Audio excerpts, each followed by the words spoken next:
In this video, let's talk about how to fix X cannot delete tweet.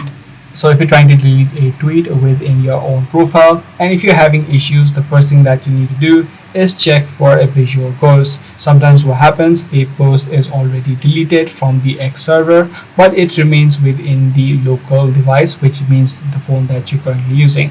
So in this situation, what you simply need to do is refresh your page and also try to remove the X from the recent app list.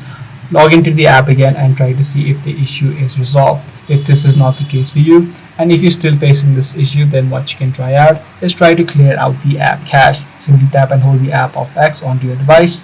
Head over to the eye icon. Once you're inside of the settings page, head over to storage, and right here you should be able to see the option called clear cache being displayed. Simply tap on it and try to see if you can now delete the post or the tweet.